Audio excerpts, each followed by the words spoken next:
Kalau apa sebabnya itu perlu telaah yang luas ya.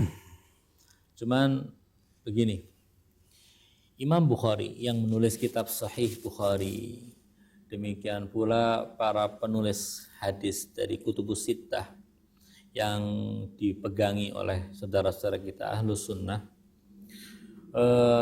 memandang para sahabat itu dalam satu level.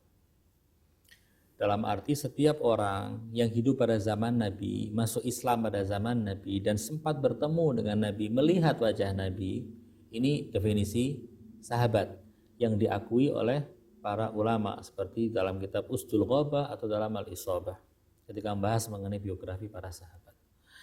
Nah, ketika menempatkan para sahabat itu dalam satu level, maka baik Ali bin Abi Thalib atau sahabat-sahabat yang lain seperti Abu Hurairah, Anas bin Malik, Usaid bin Khudair, Mu'ad bin Jabal, dan yang lain-lain itu satu level. Sehingga menerima hadis dari mereka, menerima hadis dari Ali bin Abi Thalib sama seperti menerima hadis dari yang lain. Nah, untuk para ulama-ulama yang memiliki kitab-kitab sunan ataupun kitab-kitab sahih, mereka punya kriteria-kriteria tersendiri.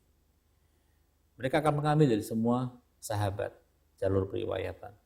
Mereka punya syarat-syarat tersendiri. Misalnya ketika Hakim Nisaburi menulis kitab Mustadrak ala Sahihain, kitab Mustadrak, dia mengatakan ini hadis sahih menurut syarat Muslim misalnya.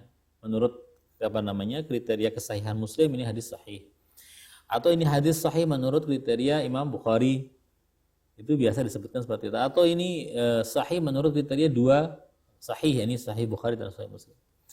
Artinya masing-masing ulama itu punya standar untuk mensahihkan suatu hadis atau tidak. Mensahihkan artinya dia bisa menerima hadis itu, tidak mensahihkan artinya dia bisa menolak hadis tersebut. Nah, standar itu masing-masing punya. Kita di dalam mazhab Ahlul Bait, kenapa kok kita tidak mengambil dari para sahabat? Karena menurut kita ketika kita punya sumber dari langsung a'imah, kenapa kita mengambil dari yang lain? Kalau sahabat meriwayatkan dari Rasulullah, ya kita ambil. Meriwayatkan dari Rasulullah.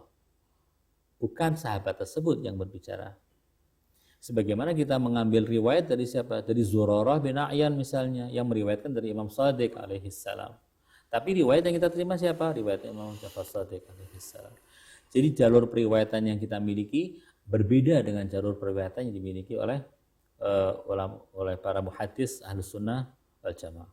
Mengenai kenapa Imam Ali bin Abi Thalib kok lebih sedikit, ya karena ada hal-hal yang pertama karena sama antara kedudukan Imam Ali maupun kedudukan Abu Hurairah dari sisi mereka sebagai sahabat.